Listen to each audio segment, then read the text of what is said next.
Hello, नमस्कार and welcome to रूबरू with अनु. आपल्या मराठीमध्ये एक प्रचलित म्हण आहे की शहाण्या माणसांनी कोर्टाची पायरी चढू नये.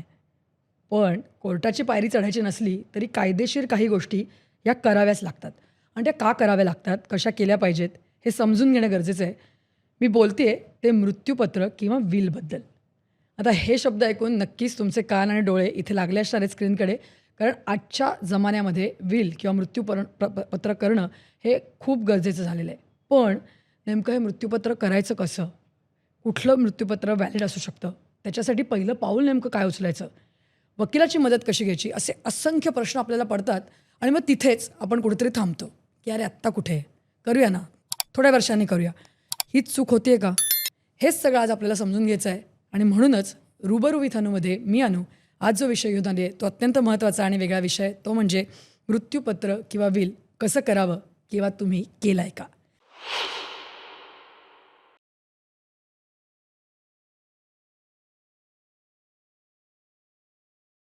आणि या संपूर्ण अनुषंगाने आज आपल्यासोबत रूबरू होण्याकरता आलेले आहेत त्या म्हणजे ॲडव्होकेट आरती कुलकर्णी मॅम. मॅम, रूबरूमध्ये तुमचं अगदी मनापासून स्वागत. नमस्कार. तर ॲडव्होकेट आरती कुलकर्णी मॅम 30पेक्षा जास्त वर्ष या संपूर्ण क्षेत्रामध्ये आहेत. त्यांचा संपूर्ण या क्षेत्रामध्ये अनुभव आहे. डॉक्युमेंटेशन असेल किंवा या सगळ्या क्षेत्र लिगली हे सगळं अनेक वर्ष त्या पाहत आहेत. त्यामुळे आपल्याला या संपूर्ण विषयावरती त्या खूप उत्तम मार्गदर्शन आज करू शकतात. आणि म्हणूनच आपण हा विषय त्यांच्याकडे घेऊन आलेलो आहे. आपण थेट त्यांच्याकडे जाऊया आणि आजच्या विषयाला सुरुवात करूया. मॅम, मी जसं सुरुवातीला म्हटलं की खरंच होतं असं की करायचं आहे, विल करायचं आहे, मृत्यूपत्र करायचं आहे. आजूबाजूची लोकं म्हणतात, आपण ऐकतो आणि डोक्यात विचार असतो हां की करायचं तर आहे, पण मग ते नेमकं करायचं कसं? कोणाकडे जायचं त्यासाठी? काय सल्ला घ्यायचा? हे अनेक प्रश्न येतात आणि मग बरेच जणांना तिथेच थांबतात. ठीक आहे ना, आत्ता काय 40च वर्षाचे आहोत, 45 वर्षाचे आहोत, करू 60ला, करू 70ला, असं पण एक कुठेतरी थॉट असतो. पण दुसरीकडे आज जर का बघितलं तर विल केलं पाहिजे हे सुद्धा लोकांना कळायला लागलं आहे. तेवढा अवेअरनेस लकीली आज आपल्या समाजामध्ये दिसतोय. तर मग सुरुवातीला मला तुम्हाला खरंच हेच विचारायचं आहे की विल किंवा मृत्यूपत्र हे नेमकं काय? म्हणजे नुसता शब्द म्हणून माहिती जरी असला तरी आम्हाला सामान्यांना तेवढंच माहिती असतं. पण लिगली या डॉक्युमेंटकडे कसं बघायचं याविषयी काय सांगा? विल किंवा मृत्यूपत्र. Yes. आता मृत्यूपत्र म्हटलं की लोकांना जरा भीती वाटते, खरं तर आहे. त्याच्याऐवजी इच्छापत्र म्हटलं अरे तरी वा. चालू शकतं. बरं. आणि तो शब्द लोकांना भावतो. खरं आहे, खरं आहे, इच्छापत्र खरं आहे. म्हटलं की चांगला शब्द आहे, थोडासा. चांगला शब्द येतो. तर ते करताना केव्हा करायचं हे पण असतं आणि काय करायचं. तर तुमची जी काय स्वकष्टार्जित प्रॉपर्टी असते, मिळकत असते, काही असू देत, म्हणजे मुव्हेबल इमुव्हेबल जी असेल त्या प्रॉपर्टीचा आपल्यानंतर काय करायला कसं त्याचं विभागणी कशी करायची हो. हे जे मांडायचं असतं थोडक्यात त्याला इच्छापत्र असं म्हणतात. बरं बरं. पण जसं आता आपण म्हणतो की विल किंवा इच्छापत्र आणि नॉमिनेशन, मग ह्याच्यात काही फरक असतो? खूप फरक आहे. बरं. नॉमिनेशनचा खरा अर्थ म्हणजे फक्त ट्रस्टी म्हणून आहे. अच्छा. म्हणजे तुमच्या पश्चात त्या प्रॉपर्टीची व्यवस्थित विल्हेवाट लावण्यासाठी जो व्यक्ती असतो he is a nominee trustee. बरं. नॉट नेसेसरी की त्याला ती प्रॉपर्टी मिळालीच पाहिजे. ओके. हां, तर नुसतं नॉमिनेशन केलं म्हणजे ती प्रॉपर्टी त्याच्या नावावर जाते असं नाही आहे. बरं. तुम्हाला विल करणं खूप गरजेचं आहे. नॉमिनेशन असेल तर तुम्हाला कोर्टामध्ये जायलाच लागतं, लिगल हेअर्सना जायला लागतं आणि त्या प्रॉपर्टीची त्या पद्धतीने वाटणी करायला लागते. बरं. म्हणून सगळ्यात सोपा मार्ग आजच्या घडीला इच्छापत्र करणं हाच आहे. बरं.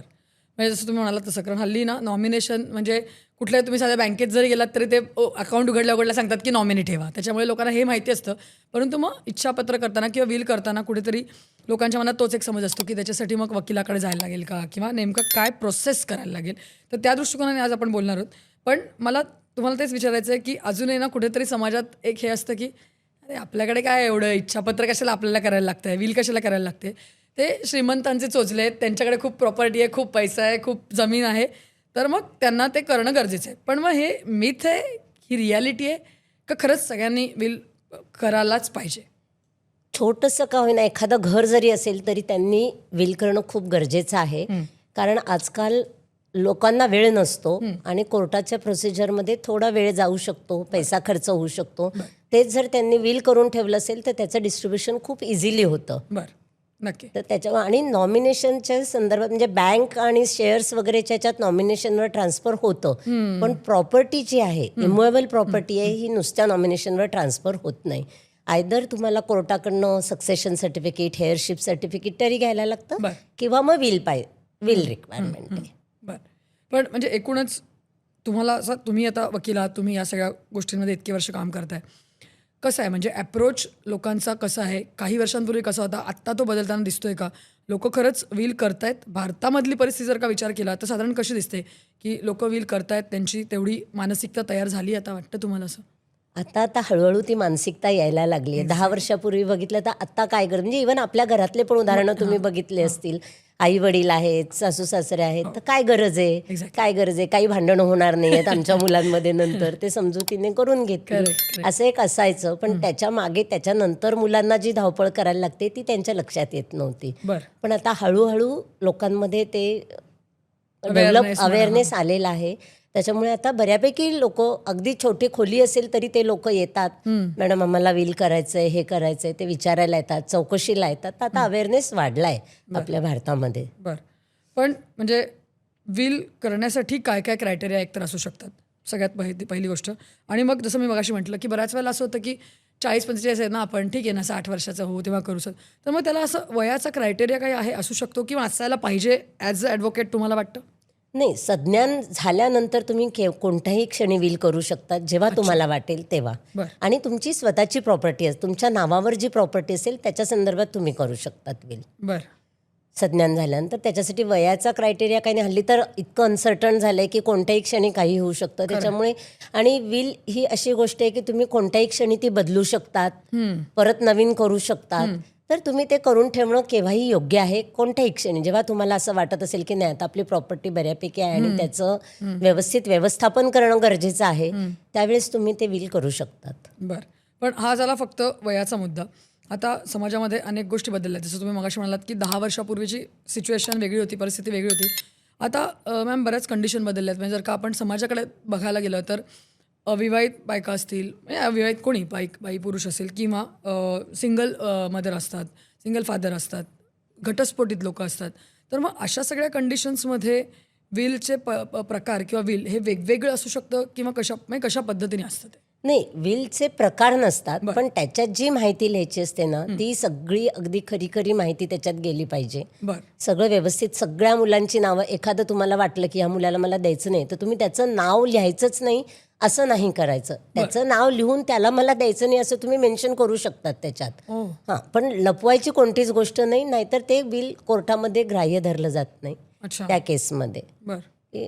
त्याला चॅलेंज होऊ शकतं. ओके. तर जी काय आहे ती खरी खरी माहिती त्याच्यात लिहून तुम्ही ती कशा पद्धतीने तुमची, खूप फापट पसारा लिहायचा नसतो की त्याने हे केलं म्हणून मी त्याला हे करत नाहीये किंवा तिचं माझं पटलं नाही म्हणून मला ही गोष्ट तिला, हे न लिहिता की मला या पद्धतीने ही माझी प्रॉपर्टी आहे आणि मला या पद्धतीने ती डिस्ट्रीब्यूट करायची आहे, ओके. असं थोडक्यात ते लिहायचं असतं त्याच्यामध्ये. बरं. पण आता असं मी म्हटलं की आता बऱ्याच वेळेला आता घटस्फोटित बायका असतात, त्यांच्या दृष्टिकोनातनं मग त्या विल करताना नेमका कशाप्रकारे विचार करू शकतात? कारण बऱ्याच वेळेला त्यांना पोटगी मिळत असते किंवा अशा गोष्टी असतात, त्याच्यामध्ये असंख्य अदर लिगल मॅटर्ससुद्धा इन्व्हॉल्ड असतात. तर मग अशा वेळेला विल करताना कुठल्या गोष्टींचा विचार करावा लागतो वेगळ्या पद्धतीने? वेगळ्या पद्धतीने एक तर त्यांना इश्यू असेल तर एक तर त्या दृष्टीने पण विचार करायला लागतो. आणि पोटगी त्या आहेत तोपर्यंतच मिळतं, पण त्यांची जी इन्व्हेस्टमेंट असेल, त्यांची जी स्थावर, म्हणजे त्यांनी काही फ्लॅट घेतलं, प्रॉपर्टी केलेली असेल, तर ती कोणत्या पद्धतीने त्यांना ती हे करायची आहे त्याच्यामध्ये, म्हणजे ते पण त्यांना लिहायला लागतं विलमध्ये की असं असं माझं ह्यांच्याबरोबर लग्न झालं होतं आणि आमचा घटस्फोट झाला आहे, त्याच्यामुळे आता ही जी आहे ही माझी स्वकष्टार्जित मिळकत होते आणि त्याच्यामध्ये आता यांचा कोणाचा हक्क नाहीये, तर ती ही मी माझी या पद्धतीने मी देऊ शकते कोणाला द्यायची आहे ते. तर त्याच्याबद्दल. आणि मुलांचं असेल तर ते मुलांची पण तुम्हाला त्याची हे करून ठेवायला लागते, ओके, प्रोव्हिजन. त्या पद्धतीने ड्राफ्ट आपल्याला करायला लागतो. ओके. पण मग ही थोडक्यात आता ही विल करण्याची जी प्रोसेस आहे ती साधारण कशा प्रकारे चालू करायला पाहिजे? म्हणजे what should be the first step, की कसं जायचं आहे पुढे? सगळ्यात सुरुवातीला तुम्हाला आधी तुमची सगळी माहिती एकत्र करायला पाहिजे, तुमचे बँक डिटेल्स. म्हणजे कुठेही पैसे मेन्शन करायचे नसतात की ह्या बँकेत एवढे पैसे आहेत, या बँकेत इतक्याच्या FD आहेत, कारण ते बदलत राहतात, हां बरोबर, संपतात, वाढतात, काही होऊ शकतं. त्याच्यामुळे फक्त बँकेचे डिटेल्स की बँकेचं नाव, अकाउंट नंबर वगैरे ते सगळं, प्रॉपर्टीचे इन डिटेल की प्रॉपर्टी फ्लॅट कुठे असेल, काय असेल, त्याचा एरिया काय, सोसायटीचं नाव काय आहे, ही सगळी माहिती त्याच्यात आली पाहिजे. ओके. आणि लॉकर असेल तर लॉकरचा नंबर त्याच्यात मेन्शन बरोबर. केला पाहिजे. बरोबर.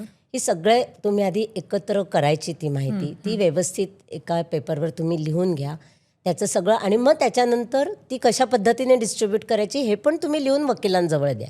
अच्छा, बरं. म्हणजे मग ते त्या पद्धतीने ड्राफ्टिंग करतात विलचं. ओके. ओके. सो म्हणजे आधी कष्ट जे ते तुम्हाला Yes. वकिलांचा रोल जो पुढे. वकिलांचा रोल नंतर येतो, कारण कुठेतरी चुकू शकतं म्हणून वकील लोक पण ते तुम्ही लिहून मागतात की तुम्ही आम्हाला लिहून द्या व्यवस्थित की ओके. कसं आहे, तुमची काय आहे ओके. स्थावर मिळकत, जंगम मिळकत काय आहे, ते सगळं ते लिहून मागतात. मग त्याच्या पद्धतीने मग त्याचं ड्राफ्टिंग होतं पुढे. ओके. कारण मी याचं विचारते, कारण आता क्रिप्टोपर्यंत आपण गेलेले आहोत, तर मग अशा वेळेला हे सगळं जे आहे ते सुद्धा आपण त्याच्यामध्ये मेन्शन करणं गरजेचं आहे. तुमच्या LIC पॉलिसीचे नाव, नंबर, ओके. इव्हन तुमच्या पोस्टात काही असतील, रेकॉर्डिंग्स असतील, हो, हो. हे सगळ्याचं लिहायचं असतं त्याच्यामध्ये. बरं. क्रिप्टोकरन्सीचे शेअर्स आहेत हो, एक्झॅक्टली. त्यांची पण नावं तुम्ही मेन्शन करायची. फक्त दागिने वगैरेंचं आम्ही सांगत नाही करा, कारण ते विल पब्लिक असतं, तर त्याच्यामध्ये तुम्ही ते वेगळ्या पद्धतीने त्याच्यात मेन्शन करू शकतात की माझा लॉकरमध्ये मी ठेवलेला आहे किंवा काय असं त्या पद्धतीने ओके. तुम्ही मेन्शन करू शकतात. ओके. पण मग वकिलाचा रोल नेमका कुठे येतो आणि तुम्ही ते कशा प्रकारे मग पुढे घेऊन जाता ही प्रोसेस? ड्राफ्टिंगसाठी तुम्हाला वकिलांची गरज लागते बरं. की ते कशा पद्धतीने ड्राफ्ट झालं पाहिजे, कायद्याच्या पद्धतीत ते बसलं पाहिजे. करेक्ट. ओके. तर मग त्या पद्धतीने ड्राफ्टिंग करण्यासाठी तुम्हाला वकिलाची गरज लागते. अदरवाईज कुठेही असं मेन्शन केलेलं नाही आहे की तुम्ही ते वकिलाकडे जाऊन करा किंवा ह्या पद्धतीने करा. पण काही कायदेशीर ठोकताळे आहेत की विलसाठी तुम्हाला हां. व्यवस्थित ते ड्राफ्ट झालं पाहिजे आणि 2 साक्षीदारांच्या सह्या त्याच्यावर की ज्यांच्यासमोर तुम्ही सही केलेली आहे, बरं. हां. हे आवश्यक असतं त्याच्यासाठी. ओके. ओके. पण म्हणजे हे आपण तेच जसं आता पण तुम्ही लिगली म्हणताय की साक्षीदार, तसं बऱ्याच वेळेला असं असतं की आधीच्या काळात सुद्धा असं असतं की कुठेतरी काहीतरी आपलं लिहून ठेवलं आहे. पण मग या विलला व्हॅलिडिटी कधी प्राप्त होते की जेव्हा की दिस इज अ व्हॅलिड विल आणि हे आपण पुढे फॉलो करू शकतो, ह्याच्यासाठी काही कायदेशीर नॉर्म्स आहेत? हो, आहेत ना.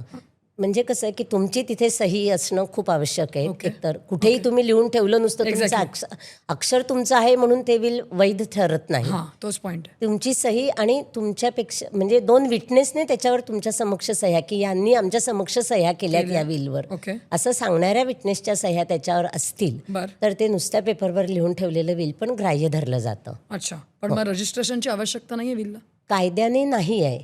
कायद्याने विल रजिस्ट्रेशन नाही आहे. पण जर तुम्ही आम्ही म्हणजे सल्ला देतो की रजिस्टर केलं तर त्याला जास्त व्हॅलिडिटी येते. कायद्याने कुठेही बंधनकारक नाही आहे रजिस्ट्रेशन, बरं. किंवा त्याला स्टॅम्प पेपर लावणं पण बंधनकारक नाही आहे.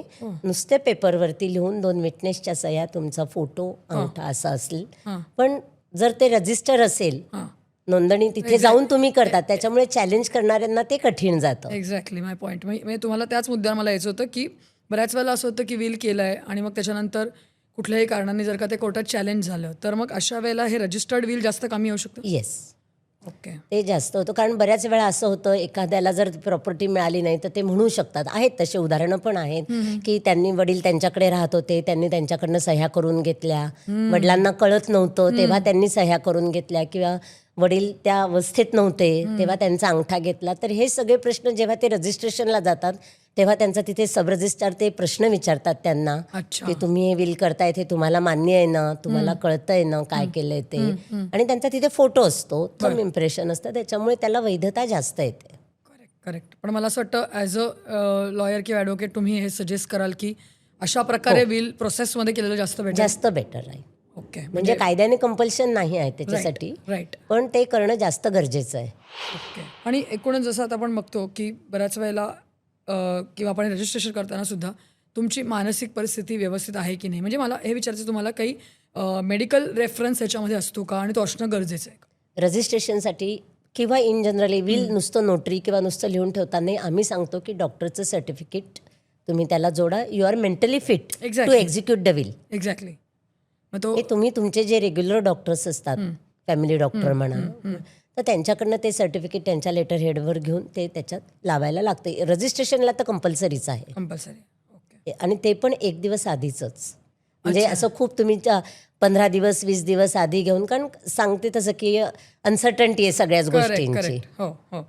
मग तुम्ही इतके वर्ष तुमच्याकडे तुम्ही बरेचसे विल्स बनवले असतील, तर मग असे काही अनुभव येतात की आत्ता ही विल बनवली आहे आणि ती रजिस्टरही केली आहे, पण मग त्याच्यानंतर असं वाटलं बाबा 6 महिन्यांनी, 1 वर्षाने, 2 वर्षांनी की नाही आता आम्हाला हे विल बदलायचं आहे, तर मग हे पॉसिबल आहे, करता येतं? हो, विल तुम्ही कोणत्याही क्षणी बदलू शकतात, केव्हाही कितीही करू शकतात, त्याला लिमिटेशन नाही आहे. बरं. आणि तुमचं जे लेटेस्ट विल आहे ते ग्राह्य धरलं जातं, त्याच्याने ॲटोमॅटिक अगोदरचं विल कॅन्सल होतं.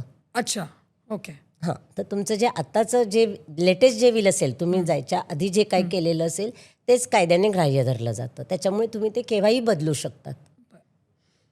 जसं मी आत्ता म्हटलं तुम्हाला की तुमच्याकडे असे अनेक एक्झाम्पल्स असतील की आता हे विल केलं आहे आणि काही, तर असे काही वेगळे किंवा युनिक अनुभव येतात की बाबा विल कोणाला जबरदस्ती करायला लागतंय, बाबा मुलं म्हणतायत म्हणून केलं आहे किंवा असे काही वेगळे अनुभव असतात. कारण मला याच्याबद्दल फॅसिनेशन किंवा क्युरियोसिटी काय आहे, कारण अशा एजमध्ये आता आमची जनरेशन पण जाईल की कुठेतरी या गोष्टींवरती आम्हाला पण लक्ष द्यायला लागेल, अशी बहुतांश पॉप्युलेशन आता आहे. तर मग अजूनही त्याच्याकडे तेवढ्या सिरियसनेसने बघितलं जात नाही की हां ठीक आहे ना, आईवडील आहेत अजून हयात किंवा ठीक आहे आपल्याला माहिती आहे. कारण बऱ्याच वेळेला काय होतं, आमच्या जनरेशनमध्ये तर एकच मुलं आहे, परंतु आमची भावंडं आहेत किंवा मल्टिपल जिथे सिबलिंग्स असतात तिथे या गोष्टींचा थोडासा परिणाम होऊ शकतो. तर मग अशा वेळेला नेमकी काय काळजी घेतली पाहिजे ॲज अ हे लॉयर, काय तुम्ही सांगू शकाल?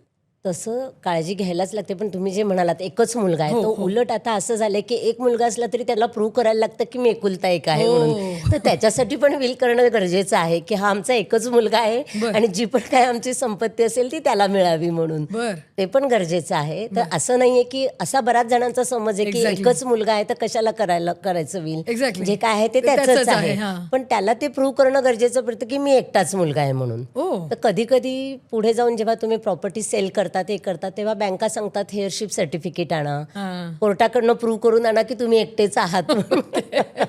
बरं. तर त्याच्यासाठी ते गरजेचं आहे. ओके. तर असं नाहीये की जास्त जण आहेत म्हणून विल करायचं आणि एक सिंगल आहे तर नाही करायचं. प्रत्येकाने विल केलं पाहिजे आणि अजूनही तेवढा अवेअरनेस नाहीये. मुलं आईवडिलांना घेऊन येतात Correct. की नाही यांना जरा तुम्ही सांगा. तर समजावा. त्यांचं म्हणजे असं होतं की 70 झालंय 75 झालं तरी अजून गरज नाही वाटत आहे राईट. की ठीक आहे तब्येत व्यवस्थित आहे, सगळं व्यवस्थित आहे, तर अजून कशाला करायचं. तर Correct. तसं नाही तुम्ही विल, कारण हल्ली मुलांचं लाईफ इतकं फास्ट झालंय, एक तर ते तुमच्या जवळ नसतात, बाहेर कुठेही असतात, तेवढ्या ह्याच्यात वेळ काढून त्यांना ह्या सगळ्या गोष्टींकडे लक्ष द्यायला अजिबात वेळ वेळ नसतो. नसतो, खरं आहे. म्हणजे भारतामध्ये तर बहुतांशी मुलं बाहेर आहेत. हो, खरं आहे. त्या केसमध्ये तर त्यांना तिकडनं बाहेर आउट ऑफ इंडिया तिकडनं येऊन सगळ्या ह्या कायदेशीर बाबी करणं हे खूपच त्रासदायक जातं. तर त्याच्यासाठी विल जर करून ठेवलेलं असतं आईवडिलांनी तर ते त्यांना जास्त सोयीचं पडतं. म्हणून ते स्वतःच सांगायला की मॅडम तुम्ही जरा समजावून सांगा यांना की काय आहे काय नाही विल. आणि सगळ्यांना असं वाटतं आता विल केलं म्हणजे झालं संपलं, तर तसं नसतं. विल तुमच्या नंतरच अस्तित्वात येतं. हो, हो. सगळ्यांना असं वाटतं की ते मग ते लपवून ठेवायचं का, एक्झॅक्टली. असंही विचारणं होते अच्छा. येतात तेव्हा की मग हे काय करायचं, मग आम्ही नाही सांगितलं तर चालणार नाही का मुलांना की आम्ही काय करून ठेवलेलं आहे. तर ते तसं नको, जे काय आहे ते पारदर्शकता हवी त्याच्यामध्ये. बरं. आता तुम्ही जसा उल्लेख केलात की हा विल जो आहे ते त्या माणसाच्या पश्चातच शेवटी पुढे येतं आणि त्याच्या हे होतं. पण मग विल नाही केलं, आता असे असंख्य लोक आहेतच, म्हणजे मला आपल्याला माहितीच आहे. तर मग काय त्याचे परिणाम होतात? म्हणजे मला या दृष्टिकोनातून विचारायचं आहे की सपोज नाही केलं विल आणि एखादा माणूस बाई दगावली, तर मग काय, म्हणजे काय पुढची प्रोसेस असू शकते लिगली, पण मला विचारायचं आहे, आणि इन जनरलच की मग कशा प्रकारे ते सगळं मॅनेजेबल असतं, होऊ शकतं? मग त्या केसमध्ये कसं होतं, त्यांना कोर्टामध्ये जायलाच लागतं. त्यांची जी प्रॉपर्टी आहे त्याचं डिस्ट्रीब्युशन करताना कोर्टाकडे जाऊन मग सगळे जे काय वारस असतील त्यांना सगळ्यांना कोर्टापुढे जाऊन मग त्यांचं हेअरशिप सर्टिफिकेट प्रॉपर्टीचं असेल तर, मॉनेटरी असेल तर सक्सेशन सर्टिफिकेट, हे सगळे तुम्हाला कोर्टाकडनं घ्यायला लागतात की हे यांचे वारस आहे आणि ही सगळ्यांमध्ये इक्वली डिस्ट्रीब्यूट झाली पाहिजे. हे सगळं करायला लागतं. इथे कधी कधी कोणी लोक नाही येत समोर, एक्झॅक्टली. हो, ते नो ऑब्जेक्शन देणार नाही किंवा माझं पण मग तो, आणि ती थोडी खर्चिक होते प्रोसेस. त्याच्यासाठी तुम्हाला मिनिमम 75,000 कोर्ट फी आहे. बरं.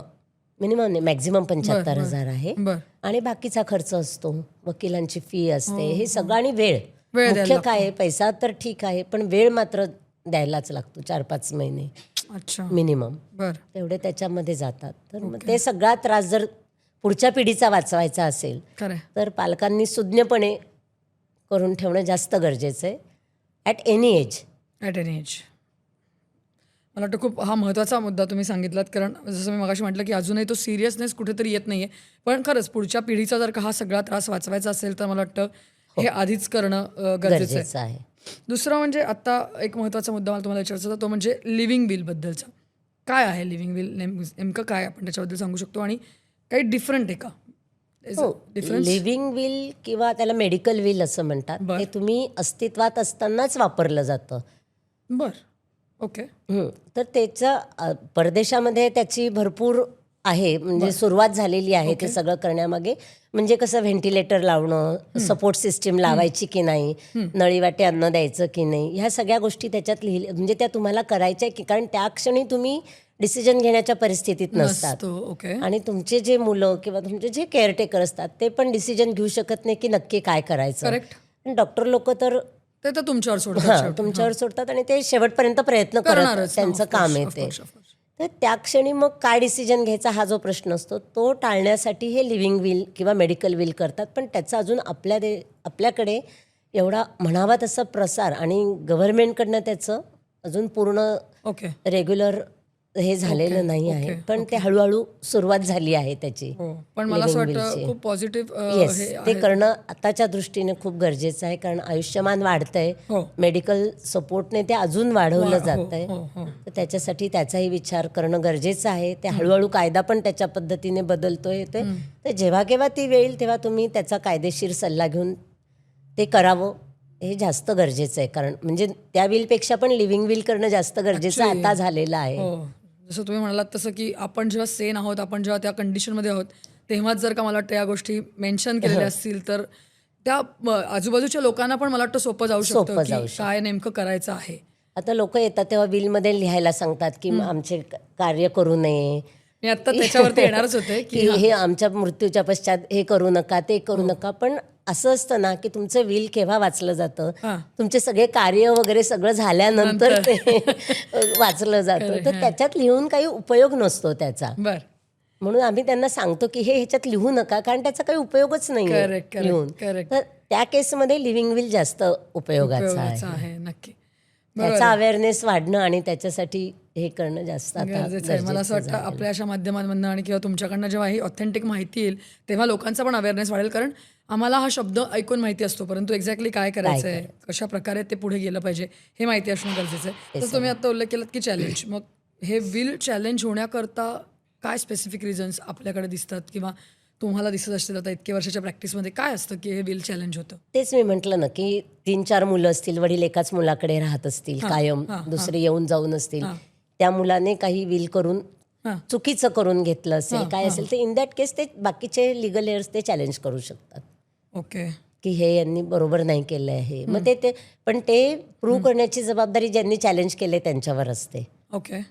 की हे खोटं विल आहे किंवा काय आहे, तर ते तुम्ही प्रूव्ह करायला लागतं फक्त. बरं. मग त्या केसमध्ये जेव्हा रजिस्टर्ड विल असतं तेव्हा ते राईट. जास्त व्हॅलिड valid होतं. ठरू शकतं. बरोबर. आणि त्या अनुषंगानेच विलच्या अनुषंगाने एक्झिक्युटर हा शब्द कानावर येतो. What is that exactly executor, आणि मग ते निवडताना काय बघायला पाहिजे? एक्झिक्युटर म्हणजे त्या विलची सगळी जसं मेन्शन केलं आहे त्या पद्धतीने प्रॉपर्टीची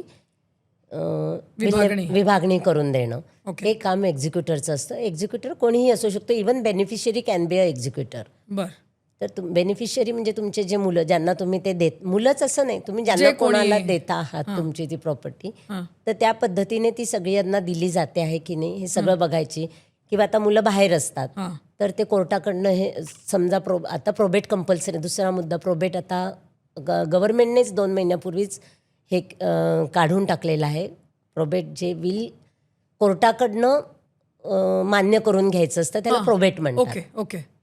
मग ते आता तर गव्हर्नमेंटने, आणि ते फक्त मुंबई, मद्रास, बेंगलोर ह्या सिटीजमध्येच होतं. बरं. पण ते पण आता गव्हर्नमेंटने काढून टाकले, त्याच्यामुळे प्रोबेट आता कंपल्सरी नाही नाहीये. ओके. कोर्टाकडनं प्रूव्ह करणं. पण त्याच्यासाठी एक्झिक्युटरची गरज लागायची ओके. की ते कोर्टात फाईल करणं, Correct. कोर्टाची त्या पद्धतीने सगळी परमिशन घेणं आणि ते विल त्याप्रमाणे प्रॉपर्टी त्या जे बेनिफिशियरी आहेत त्यांच्या नावावर करणं, ह्याच्यासाठी एक्झिक्युटरची गरज असते. ओके. पण जसं तुम्ही आता म्हणालात की हे प्रोबेट आता काढून टाकलंय, पण तरी सुद्धा जर का एखाद्याला करायचं असेल कोर्टाच्या ह्याच्यामधनं तर ते करू शकतो आपण आजही? हो हो. ओके. पण कंपल्सरी नाही आहे. पूर्वी मुंबई वगैरे सारख्या मेट्रोपॉलिटन सिटीजमध्ये ते कंपल्सरीच होतं. बर. विल केलं की प्रोबेट हे हायकोर्टकडनं घेणं कंपल्सरीच होतं. ओके. Right yes. राईट. तसं आता आता ते नाही. नाहीये. तुम्हाला पाहिजे तर ते तुम्ही घेऊ शकता त्याच्यातून. पण म्हणजे थोडक्यात प्रोसेस सोपी केली आहे असं म्हणायला हरकत नाही. त्याच्यामुळे तरी लोक त्याच्याकडे वळतील आणि वळतील की हां. जास्तीत नाही जास्त तर त्याच्यामुळे लोक ते हे करत नव्हतात की परत नंतर यांना कोर्टातच जायचंय मग जाऊ दे असं. Correct correct. मी जसं सुरुवातीलाच म्हटलं, कारण कोर्टाची पायरी लवकर लोकांना चढायची नसते, तर या गोष्टीसाठी कशाला चढायची, म्हणून बरेच जण थांबतात कुठेतरी. पण मला वाटतं ही पण एक चांगली सुरुवात आहे असं म्हणायला हरकत नाही या दृष्टिकोनातनं.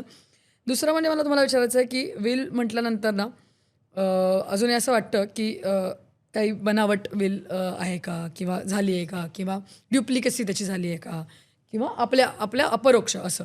तर मग असं काही ओळखणं शक्य असतं, म्हणजे बनावट विल झाली आहे का, त्याची ड्युप्लिकेसी झाली आहे का, त्याच्यामध्ये काही माल फंक्शनिंग झालं आहे का, असं काही वकिलाच्या मार्फत आपल्याला हे करू नाही. शकता ते येतं? कोर्टाकडनंच प्रूव्ह करून घ्यायला लागतं तुम्हाला. नुसतं असं वकिलांना दाखवून म्हणजे जरी ते असेल तरी ते कोर्टामार्फतच तुम्हाला हे करून घ्यायला लागतं. सत्यता त्याची पडताळणी कोर्टाकडनंच होते. बरं. डायरेक्ट आम्ही वकील असं सांगू शकत नाही हां. की हे डुप्लिकेट आहे किंवा हे आहे. त्यांना कोर्टाकडनंच त्याचं करून घ्यायला लागतं. घ्यायला लागतं. कारण हे नॉर्मल विल तर आपण, मला जसं तुम्ही म्हणालात तसं की घरामध्ये आपण करतो, पण मला मॅम मला विचारायचं आहे की आता आई वडील आहेत, म्हणजे नवरा बायको आहेत, जे आता 60-70ला गेलेले आहेत, पेरेंट्स आहेत, त्यांना आहेत, त्यांची मुलं आहेत. तर मग अशा वेळेला हे जे विल असतं हे जॉईंट विल असतं की एक महिला तिचं एक स्वतंत्र विल करू शकते, आणि एक कपलमध्ये म्हणते मी की अशा प्रकारे सुद्धा हे विल करता येतं? जॉईंट विल शक्यतो करू नये. पूर्वी करत होते सगळे. म्हणूनच हो, मी पण तुम्हाला आता सध्या नाही. आणि रजिस्ट्रेशनला सेपरेट विलच आवश्यक असतं. बरं. जॉईंट विल होत नाही. कारण काय होतं, तुमच्या आफ्टर युअर डेथ ते एक्झिक्यूट होतं, तर मग एक गेल्यानंतर दुसरा आहेच ना तिकडे. ओके, तर ओके. त्या दृष्टीने जॉईंट विल करणं योग्य नाही. प्रॉपर्टी आणि ज्याची त्याची इच्छा असते, करेक्ट. तो त्या पद्धतीने त्याने त्याचं स्वतःचं विल वेगळं करावं. बरं. जरी नवरा बायकोंची जॉईंट प्रॉपर्टी असली तरी त्याने त्यांच्या हिस्स्यासाठी सेपरेट विल करायचं. अच्छा. म्हणजे जॉईंट प्रॉपर्टी असली तरी त्यांचा शेअर त्याच्यात 50% वगैरे असतो. तर तुमचा 50% तुम्हाला कोणाला द्यायचा आहे त्या पद्धतीने तुम्ही तुमचं विल करू शकता. Okay okay. म्हणजे तुम्ही इंडिव्हिज्युअलच करणं योग्य आहे. ओके. कारण तो एक खूप महत्त्वाचा मुद्दा आहे. कारण मी हा मुद्दा याच्यासाठी मांडला की जसं मी सुरुवातीला पण म्हटलं की आज सिंगल मदरचा सुद्धा हे आहे, त्यांना सुद्धा मग तो राईट मिळाला पाहिजे कुठेतरी जाऊन, तर मग त्या दृष्टीने ते पण करू शकतात ना, हा माझा मुद्दा होता खरं. सिंगल मदर इश्यू नसेल, हो, तो पण एक महत्त्वाचा मुद्दा येतो की मग ती प्रॉपर्टी कशी हे करायची. कारण त्यांनी तर आधी विल करून ठेवावं. अच्छा. कारण की त्यांची प्रॉपर्टी नंतर त्यांचे जे आहेत, त्यांच्या बहिणीची मुलं, मिस्टरांच्या साईडची, हे सगळं यांना ती मोड बांधणं आणि कोर्टामध्ये जाऊन सगळं करणं ते खूप त्रासदायक असतं. तर त्यापेक्षा ज्यांना इश्यू नाही आहे त्यांनी पण विल करून ती कशी पद्धतीने हे करावी. कितीतरी येतात कारण की आता आमचं नाही आहे, मग आम्ही काय करायचं. तर त्यांना ते आम्हाला सांगायला लागतं की तुम्ही आधी ठरवा की तुम्हाला कोणाला द्यायचं आहे, कोणाला कसं करायचं आहे. शेअरमध्ये त्यांचा उल्लेख करा की 10% ह्याला, 20% ह्याला, ही प्रॉपर्टी आहे, यादी याच्या नावावर करून त्यांनी ती विकावी आणि विकून तो पैसा अशा पद्धतीने वाटावा. अच्छा. असंही होतं. ओके. म्हणजे मूलबाळ नसेल तरी सुद्धा हे करणं मला वाटतं ते जास्त गरजेचं आहे. कारण एक्झॅक्टली ती कोणाला कारण आणि ती कशी. कोणाच्या हातात आणि कशी आणि करणार कोण. इन दॅट केस सगळं कोर्टाचं मग परत तो प्रश्न येतो की मग मीच करतोय, मग मला जास्त पाहिजे, असंही होतं त्या केसमध्ये. करेक्ट. तर ते सगळं पुढच्या नंतरचा वाद टाळण्यासाठी त्यांनी करून ठेवणं जास्त गरजेचं आहे. पण मॅम अशा वेळेला जर का विल नसेलच केलेलं तर मग त्याचे काही अधिकार कोर्टाकडे राहतात? हो. ओके. कोर्टाकडनं मग ते तुम्ही जे कोणी असेल, एखादा जरी गेला तरी कोणी जाऊ शकतो कोर्टामध्ये त्या केसमध्ये. ओके. आणि मग ते बाकीच्यांना नोटीस काढून बोलून त्याचं सगळं करायला लागतं. होतं ते आहे. पर्याय आहे पण तेच ते त्रासदायक आहे परत. तर त्याच्यापेक्षा जर तुमचं थोडक्यात होत असेल तर ते सगळ्यात जास्त चांगलं ना. खरं. म्हणजे ही प्रोसेस खूप लॉंग टर्म किंवा अशी हे होऊ शकेल ना. लॉंग टर्म होते सगळ्याच दृष्टीने, मॉनिटरी, टाईम, बरोबर आहे, सगळ्याच दृष्टीने. बरोबर आहे. समाजाच्या बऱ्याचशा घटकांना आपण टच करताना ना काही अपंग मुलं असतील किंवा विशेष ज्यांच्याकडे लक्ष द्यायला लागतात अशी पण एक कॅटेगरी असते. तर मग अशा वेळेला अशा मुलांसाठी सुद्धा पालकांनी किंवा अशा मुलांनी विल करणं हे कितपत गरजेचं वाटतं तुम्हाला? अशा मुलांसाठी तर पालकांनी करूनच ठेवायला पाहिजे. पण जर ते मेंटली सक्षम असतील तर त्यांच्याकडे फक्त लक्ष देण्यासाठी आणि त्यांचं सगळं बाकी केअरटेकर त्याच्यासाठी कोणाला तरी एक्झिक्युटर किंवा ट्रस्ट असं काहीतरी करणं गरजेचं आहे. ते विलमध्ये त्यांनी मेन्शन करून ठेवावं आणि इकडनं पण जे मेंटली रिटार्डेड असतात त्यांच्यासाठी त्यांची प्रोव्हिजनच वेगळी असते. अच्छा. तर त्यांची आधीच म्हणजे विलपेक्षा पण त्यांना आधीच त्यांची सगळी प्रोव्हिजन करून ठेवायला लागते. ओके. प्रॉपर्टीच्या बाबतीत पण ट्रस्ट त्या केसमध्ये ट्रस्ट अपॉइंट करतात ते. अच्छा. येस, बरं. ट्रस्ट फॉर्म करतात आणि मग ट्रस्टी त्यांच्या थ्रू सगळं काम करतात. ओके. तर त्याच्यासाठी ते विल करणं की ट्रस्टींनी काय काम करायचं आणि त्याच्यानंतर त्याचं काय करायचं हे सगळं त्याच्यात मेन्शन केलेलं असतं. ओके. हां, कारण कोणाला तरी त्याचं टेक केअर करणं गरजेचं असतं, कारण ती व्यक्ती सक्षम नसल्यामुळे. बरोबर. म्हणजे आपण जर का बघितलं तर एकूणच हे विल करणं किती दृष्टीने महत्त्वाचं आहे हे या चर्चेतनं दिसतंच आहे मला. पण म्हणून मला तुम्हाला तोच विचारायचा प्रश्न आहे की अजूनही असंच होतं ना की लोकांच्या मनात तेच असतं की विल करायचं म्हटल्यानंतर आपल्याला वकिलाकडे जायलाच लागेल, कोर्टात जायलाच लागेल. हे मिथ आपण आत्ता दूर केले. पण मग जसं मी म्हटलं मगाशी की मल्टिपल सिबलिंग्स आहेत, तर मग ते विचार करताना कायद्याची त्याच्यामध्ये कुठल्याही प्रकारची अट नसते ना की तुम्हाला इतकं द्यायलाच लागेल. मी काय दृष्टीने विचारते हे की बरेचसे असे नियमसुद्धा आहेत की ह्या मालमत्ता किंवा ह्याच्यावरती मुलींचा हक्क एवढा एवढा आहे किंवा मुलांचा इक्वल हक्क, असे पण काही नियम आहेत किंवा नॉर्म्स आहेत. तर मग विल करताना या गोष्टी इथे इनकॉर्पोरेट होतात की नाही होत? नाही, हे जे मुलींचा हक्क आणि हे ते अँसेस्ट्रल प्रॉपर्टीसाठी बरोबर. त्याच्यासाठी लागू आहे. पण ही जी तुमची सेल्फ एक्वायर्ड प्रॉपर्टी आहे, माझी स्वतःची आहे, मिळकत. मला माझ्या मुलीलाच द्यायचं आहे, माझ्या मुलाला आणि मुलीला अर्धा अर्ध द्यायचं Exactly. आहे, तर हे तुम्ही देऊ शकतात. बरं. विल त्याच्यासाठीच विल जास्त म्हणजे करून ठेवणं जास्त सोयीचं असतं. कारण पुढे जाऊन भाऊ, असं नाही मला म्हणायचंय, होऊ शकतं असं हो. की भाऊ म्हणू शकतो की आम्ही सगळं आईवडिलांचं केलंय, मग बहिणीला का द्यायची गरज Exactly. आहे. हो. तर ते पण आईवडिलांची कुठेतरी मुलीच्या बाबतीत एक सॉफ्ट कॉर्नर असतो की तिला पण आम्हाला बरोबरीने द्यायला पाहिजे. तर त्या केसमध्ये तुम्ही विल करून ठेवणं केव्हाही गरजेचं आहे. ओके. आणि मग विल केलेलं असल्यावर कोणीच त्याला म्हणजे चॅलेंज इन द सेन्स कोणी नाकारू शकत नाही. नाही शकत. बरोबर. चॅलेंज करायचं म्हटलं तर कोणी फक्त तुमचे जे बेनिफिशियरीज दे कॅन चॅलेंज, म्हणजे तुमचे ब्लड म्हणजे मुलं, बरोबर. जे कोण लिगल हेअर्स आहेत तेच चॅलेंज करू शकतात. बाहेरचे कोणी त्याला चॅलेंज करू शकत नाही. अच्छा. म्हणजे कुठल्याही विलला ज्याचं विल असेल त्यांना त्याचे जे लिगल हेअर्स आहेत तेच ते कॅन चॅलेंज चॅलेंज करू शकतात. मग अशा वेळेला कोर्ट त्याच्यामध्ये हस्तक्षेप करतं. नक्कीच. मग त्याचं सगळं खऱ्या खोट्याचं हे करून मग त्याचं कोर्ट निर्णय देतं. ओके. म्हणजे एकूणच जर का बघितली तर ही प्रोसेस आहे आणि मोठी आहे असं म्हणायला हरकत नाही, पण त्याची सुरुवात कुठून ना तरी करणं गरजेचं आहे. पण म्हणूनच मला तुम्हाला ते विचारायचं आहे की अशा वेळेला हे पालकांनी विल साधारण कधीपासनं ह्याचा विचार करायला पाहिजे आणि हे करणं गरजेचं आहे हे त्यांना कळलं पाहिजे का? कुठे चालू करायला पाहिजे हे? साधारण मुलं मेजर झाली की तुम्ही ते करणं गरजेचं आहे. बरं. आणि थोडंसं मुलांना पण त्याच्याबद्दल आयडिया देऊन ठेवणं जास्त आहे आवश्यक. आणि तसं म्हटलं तसं की तुम्ही तुमच्या ह्याच्याप्रमाणे जसे तुम्हाला वाटलं की आता आपण सेटल आहे, आता ही प्रॉपर्टी झाली आहे, हे झालं आहे, आता याच्यामध्ये वाढ होईल ते होईल, पण आता ही आहे ही तर आहेच नक्की, तर याच्याबद्दलचं तुम्ही करून ठेवणं गरजेचं. अगदी तुम्ही 70ची वाढ बघितलीच पाहिजे असं नाही आहे. त्याच्यासाठी 50, 55, 60 किंवा तुमचं फ्रिक्वेंट ट्रॅव्हलिंग असतं बऱ्याच जणांचं, सतत जाणं येणं असतं, त्याच्यातही काही सांगता येत नाही केव्हाच काही, तर त्या केसमध्ये पण तुम्ही आधी करून ठेवलं तर केव्हाही चांगलंच आहे ते. पण जसं तुम्ही मगाशी म्हणाल तसं ते कधी आपण बदलू शकतो, चेंजेस करू शकतो. चेंजेस पण करतो. हो, चेंजेस पण करता येतात, कॅन्सल रद्द करू शकतात तुम्ही ते परत. कारण कधी कधी काय होतं, प्रॉपर्टी विकली जाते किंवा काही म्हणजे तुम्हाला वाटलं की नाही बाबा आता हा सेटल आहे, याला नको आहे, यांना जास्त गरज आहे, तर मग मी सगळं यांना देते, तर त्या पद्धतीने पण तुम्ही परत बदलू शकतात ते. ओके. पण मॅम जर का विल सपोज केलेलं नाही आहे आणि कोणी त्याच्यावरती हक्क सांगायला नाही आलं पुढे, सपोज विल केलेलं नाही आणि हक्क नाही सांगितला, तर मग इन दॅट केस त्याचा होल्ड कोणाकडे असू शकतो? ह्याला काही लिगल नॉर्म्स आहेत? गव्हर्नमेंटकडेच ते जात त्या केसमध्ये. मग ते कोणीतरी कोर्टामध्ये करून कोर्टाकडनं ती पेपर नोटीस येते. मग अदरवाईज सोसायटीतलं असेल तर मग ते सोसायटीच्या नावावर किंवा असं होतं, पण जनरली असं होत नाही. हल्लीच्या कोणीतरी चुलत असे अगदी नेक्स्ट म्हणजे ह्याचे नसले तरी चुलत वगैरे कोणीतरी असतात, ते येतातच पुढे. म्हणजे तसं अजूनपर्यंतच्या ह्याच्यात आलेलं नाही समोर. असतात आता आमच्या ह्याच्यात एका विलमध्ये 28 जण होते, त्यांना इश्यू नव्हते, तर त्यांनी त्या सगळ्यांना थोडं थोडं थोडं केलं. पण मग त्या सगळ्यांना ते फ्लॅट त्यांच्या नावावर करायला लागला. अच्छा. ही पण प्रोसेस करायला लागते मग त्या केसमध्ये. नुसतं नावावर केलं म्हणून संपत नाही. विकताना ते सगळे हजर पाहिजे. मग त्यांना त्यांच्या म्हणजे जो विकत घेतो ती प्रॉपर्टी, तो त्यांना प्रत्येकाला त्याच्या शेअर प्रमाणे पेमेंट करणार, असं पण असतं ते. बरं.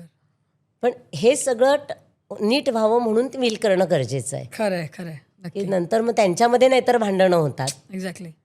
ते होऊ नये म्हणून ओके, म्हणजे थोडक्यात जसं आपण म्हटलं जसं की वाद कुठलेही होऊ होऊ नये नये नंतर म्हणून स्मूथली सगळी प्रॉपर्टी आपण जी कष्टाने कमवलेली असते एक्झॅक्टली त्याचं नीट बरोबर आहे. विभागणी व्हावी याच्यासाठी गरजेचं आहे. करेक्ट. आणि जसं तुम्ही म्हणालात तसं की ह्याच्यामध्ये फक्त जी प्रॉपर्टी असं नाही, पण म्हणजे तुम्ही जे म्हणाल ते जे काही तुमची स्वतःची मिळकत स्वतःची आहे मिळकत. ती सगळी तुम्ही त्याच्यामध्ये मेन्शन करणं अपेक्षित अगदी, आहे. नक्की. मला वाटतं खूप हा महत्त्वाचा विषय आहे. आणि जसं मी म्हटलं असं की बोला ना. दागिन्यांच्या बाबतीत हो, असतं, हो, एक ते असतं पण सगळ्यांचं त्याच्यामध्ये की ते- कुठेतरी इमोशन असतं अटॅच आणि ते परत ते हां, कसं पण मग ते एकतर दागिने तुम्ही हयातीत मोस्टली जसं वय होतं तसं आई वडील देतातच देतात, सगळे, right. जे काय उरलेलं असेल ते तुम्ही त्यांना सांगून ठेवलेलं असलं तरी चालतं. पण विलमध्ये मग आम्ही काय सांगतो हां. की तुम्ही लॉकरमध्ये ठेवा प्रत्येकाच्या नावाने लिहून, ओके ओके आणि त्यांना तसं विलमध्ये मेन्शन करा की नावाने ज्याच्या ते लिहून ठेवले त्याने ते घ्यावं म्हणून. कारण बरं. एवढं सगळं आजच्या ह्याच्यात प्रत्येक दागिन्याची नोंद करणं शक्य पण नसतं. शक्य पण नाही आणि योग्य पण नाही Right, सगळ्या right, दृष्टीने. तर ते त्या पद्धतीने तुम्ही त्याचं करू शकतात. Okay right. आणि आधीच्या काळात गोष्टी थोड्या सोप्या होत्या. आता सगळ्याच गोष्टी चेंज change झाल्यामुळे झालेलं. या गोष्टी बदलतात. पण जेव्हा आता तुमच्याकडे लोक येतात की मला विल करायचं आहे, तेव्हा मग तुमची काय त्यांना हे असते, म्हणजे सजेशन ॲज अ लॉयर तुम्ही काय त्यांना असं स्पेसिफिक सांगता का की बाबा हे हे कर किंवा हे केलंच पाहिजे किंवा हे नका करू? कारण बऱ्याच वेळेला हल्लीचा जमाना असं राहिलाय की लोकांना सांगायला हे करू नका हो, अशी पण सांगायला लागतं. ते कसं असतं की विल लिहिताना ते सांगतात की ही आधी मग ह्याच्यात यांना फक्त राहण्याचा हक्क ठेवा आणि त्यांच्या पश्चात ते यांना कोणाला तरी द्या. तर हे असं पायात पाय गुंतला एक्झॅक्टली तर आपल्याकडे म्हण आहे तंगड्यात तंगडं.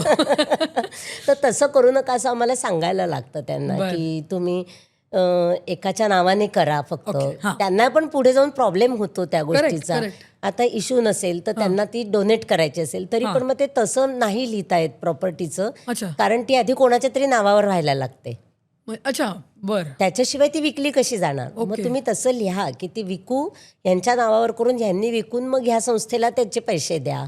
अच्छा असं. बर बर बर ह्या पद्धतीने आम्हाला त्यांना समजवायला लागतं की Exactly. नाही तुम्ही हे असं करा. ओके तुम्हाला जर काही असतात काही जणांचे एकटे एकटे असतात पण प्रॉपर्टी खूप असते, हो, मग ते आम्हालाच विचारतात की मग आता हे आम्ही कसं करू, काय करू? मग त्यांना आम्हाला सांगायला लागतं की तुमचे नेक्स्ट रिलेटिव्स कोण आहेत, त्यांच्यापैकी तुम्ही कोण जवळचे आहेत, मग त्यांना तुम्हाला करायचं आहे का, असं आम्हाला एक एक बरं त्यांना सल्ला देऊन त्यांच्याकडनं हळूहळू हळू ते सगळं करून घ्यावं करून घ्यावं लागतं. Correct correct. आणि मला असं वाटतं लोक जेव्हा वकिलांकडे जातात तेव्हा त्यांच्या डोक्यात पण ह्या गोष्टी असतात सामान्यांच्या, की आपल्याला एवढंच माहिती आहे की आपल्याकडे हे आहे, पण हे कशा प्रकारे पुढे पास ऑन करायचं आहे, त्याला लिगॅलिटीज कशा असल्या पाहिजेत, ह्या गोष्टी तुमच्याकडनंच येणं अपेक्षित असतं. आणि मला वाटतं त्याच्यासाठीच आम्ही लोक तुमच्याकडे येतो आणि तेच तुम्ही ॲडव्होकेट करता असं म्हणायला हरकत नाही. बऱ्याच लोकांना हे माहित नसतं. ते विचारल्यावर आम्ही जेव्हा ही प्रोसिजर सांगतो सगळी, अरे बापरे एवढं करायचं असतं का, आम्हाला वाटतं फक्त कागदावर लिहून ठेवायचं झालं असंही असतं त्यांचं. त्यांना कारण प्रोसिजर सगळी माहित नसते, तर ती प्रॉपर आपल्याला आणायला लागतं, समजावून सांगायला लागतं. त्यांना 2-3 सिटिंग्स त्यांच्याबरोबर घ्यायला लागतात आणि मग ते होतं. करेक्ट. पण मला असं म्हणजे जरी तुम्ही आता खूप सोप्या पद्धतीने समजावून सांगितलेलं असलं तरी बऱ्याच वेळेला ते असं वाटतंच की जरी लिगल गोष्टी आल्या की त्याच्यामध्ये 100 डॉक्युमेंट्स, 10 सह्या, स्टॅम्प पेपर, हे ते या सगळ्या गोष्टी कुठे ना कुठेतरी अजूनही इन्व्हॉल्व आहेत.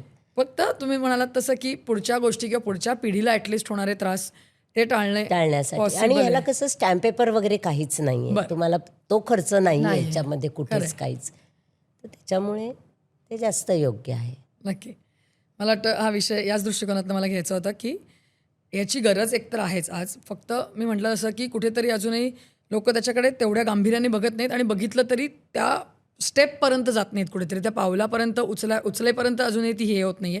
तर तीच आज कुठेतरी याचा मानसिक तयारी करायची होती मला या सगळ्या म्हणजे चर्चेत. आता असं आता माझ्या ह्याच्यामध्ये मध्यंतरी माझ्याकडे आमचे म्हणजे धोबी आहे, त्यांचे वडील गावाला तिकडे राहतात, तर त्यांनी येऊन मला सांगितलं की नाही माझी इथे जे आहे त्याचं मला विल करून ठेवायचं आहे, कारण माझी तब्येत खराब असते, माझ्या 3 मुलांमध्ये भांडण नको. म्हणजे आता अवेअरनेस असा गावाकडे पण त्या गोष्टी यायला लागलाय. ओके. अजून तर म्हणजे कधी कधी आपले लोक करणार नाहीत पण हे लोक लक्षात ठेवून ह्या सगळ्या गोष्टी करतात. मला वाटतं चांगला बदल आहे समाजातला असं म्हणायला हरकत नाही. मग खरं तर म्हणजे त्याचं मला कौतुक वाटलं की अरे म्हणजे शिक्षण नाही काही नाही तरी आज त्यांनी स्वतःहून येऊन, म्हणजे असंही नाही की त्यांना समजावून सांगायला लागलं काय, नहीं हमको ये करना है, तीनों बच्चों को बराबर का देना है, नाईस. तो वो आप उसी हिसाब से लिख के दो. म्हणजे त्यांना वाचताही येत नाही. नाही आपने किया है तो वो बराबर होगा, चांगलं आहे. पण तरी हे करायचं आहे. करेक्ट. मला वाटतं हे खूप लोकांनी लक्षात ठेवणं गरजेचं आहे, कारण बऱ्याच वेळेला ॲटिट्यूड हाच असतो की आपल्याला काय होणार आहे, अजून आपण फिट आहोत, वय अजून आहे आपल्या हातात, आणि तोच वेळ कुठेतरी निघून जातो मला वाटतं, आणि मग त्याच्यानंतर प्रॉब्लेम सुरू होऊ प्रॉब्लेम शकतात. आणि तुमच्यापेक्षा पण तुमच्या नंतरच्या लोकांना त्याचा जास्त त्रास होतो. खरं आहे, खरं आहे. तो टाळण्यासाठी हे करणं गरजेचं आहे. नक्की. मला वाटतं हा विषय खूप महत्त्वाचा होता, आणि म्हणूनच मला हा विषय घ्यायचा होता की लोकांना हे कळलं पाहिजे की का विल करायचं आहे नेमकं. त्याच्यातले लिगल ज्या फॉर्मॅलिटीज आहेत त्या तुम्ही सांगितल्यात. फक्त जाताना मला तुम्हाला एवढंच विचारायचं आहे की आजही जी जनरेशन, आता आमची जनरेशन म्हणा, की जी काही वर्षांनी या प्रोसेसमध्ये जाईल, त्यांनी आत्तापासून नेमकी काय तयारी केली पाहिजे. डॉक्युमेंटेशन असेल किंवा कुठल्या गोष्टी लक्षात ठेवल्या पाहिजेत किंवा कुठल्या गोष्टींचा विचार केला पाहिजे. असं म्हणजे आता आमच्या आईवडिलांनी कदाचित विल केले असतील किंवा ते त्या प्रोसेसमध्ये ऑलरेडी असतील की केली आहे किंवा करतायत, पण आम्हाला जर का पुढच्या 10 वर्षांनी विल करायचं आहे, तर मग त्याची सुरुवात आत्ताच काय कशी केली पाहिजे. एक तर तुमचे प्रॉपर्टीचे पेपर्स तुम्ही सगळे व्यवस्थित आत्ताच जमा करून ठेव. कारण बऱ्याच वेळा असं होतं इव्हन आपल्या पॅरेंट्सकडनं पण की ते काही पेपर्सच नसतात त्यांच्याकडे. जेव्हा आपण ते सगळं बघायला जातो, शेअर सर्टिफिकेट सारखी महत्वाची गोष्ट ती पण नसते. तर हे न करता तुम्ही प्रॉपर्टीचे सगळे पेपर्स व्यवस्थित आहेत, इव्हन तुमच्या पॅरेंट्सकडे आहेत की नाही हे पण तुम्ही चेक करणं गरजेचं आहे. त्या दृष्टीने म्हणजे विल तर आहेच, पण त्या दृष्टीने चेन ऑफ डॉक्युमेंट्स, प्रॉपर्टीचे पेपर्स सगळे आहेत की नाही तपासणं, नसतील तर ते आणून घेणं, मिळवणं. कारण त्याच्यासाठी पण ते स्वतः असले तर ते जास्त सोयीचं पडतं, नंतर ते जास्त किचकट काम होतं. तर ते असतानाच ते तुम्ही जमा करून ठेवणं. आणि आपण आपल्या प्रॉपर्टीचे पण नुसतंच पैसा कमवून तो हे नाही करणार, तर ते प्रॉपर्टीचे पेपर्स ते सगळं जे आहे ते लिखित स्वरूपात कुठेतरी एकत्र सगळं करून ठेवणं गरजेचं असतं. जेव्हा केव्हा वेळ येईल तेव्हा ते आपल्याला तेव्हा शोधाशोध नाही करायला लागत. बरोबर बरोबर बरोबर. म्हणजे आत्तापासून त्याची व्यवस्थित सोय करणं. नॉमिनेशन बँकांमध्ये करणं गरजेचं आहे, सोसायटीमध्ये पण नॉमिनेशन करणं गरजेचं आहे. नॉमिनेशन मस्ट आहे. शक्यतो जे बेनिफिशियरी असतील त्यांचं नाव जर तुम्ही नॉमिनेशनला टाकलं तर ते जास्त सोयीचं होतं, त्यांना म्हणजे सोपं जातं ते. Correct correct. बरं, म्हणजे साधारण या गोष्टी आत्तापासूनच त्याच्यावरती फोकस करणं फोकस करायला पाहिजे, सो दॅट पुढे जाऊन या गोष्टी सोप्या होऊ शकतात. हे बरोबर आहे. नक्कीच मॅम. तर मला वाटतं हा विषय एक वेगळा याच दृष्टिकोनातून आपण घेतला होता की लोकांच्या मनात एक अवेअरनेस तयार होईल आणि जास्तीत जास्त लोक विल करण्याच्या दृष्टिकोनाने पावलं पुढे टाकावीत ही अपेक्षा आपण नक्कीच करूया. आणि त्या दृष्टिकोनातून बऱ्याचशा गोष्टी तुम्ही आज क्लिअर केल्यात आणि इथे येऊन छान एवढं रुबरू झालात, त्याबद्दल थँक्यू सो मच. मला हे दिला योग, आणि लोकांनी त्या दृष्टीने पावलं उचलली पाहिजेत. आता हे ऐकून तरी जवळच्या वकिलांना, माहितीच्या वकिलांकडे जाऊन माहिती घेऊन त्या दृष्टीने करणं खूप गरजेचं आहे तुमच्या पुढच्या पिढीसाठी. नक्की नक्की. So thank you so much ma'am, एवढ्या छान तुम्ही इन्फॉर्मेशन दिलीत त्याबद्दल. या विषयासह रुबरूमध्ये आत्ता आम्ही इथेच थांबतोय. तुमचे काही प्रश्न असतील, काही शंका असतील तर कमेंटमध्ये आम्हाला नक्की सांगा. आत्ता इथेच थांबतोय. थँक्यू.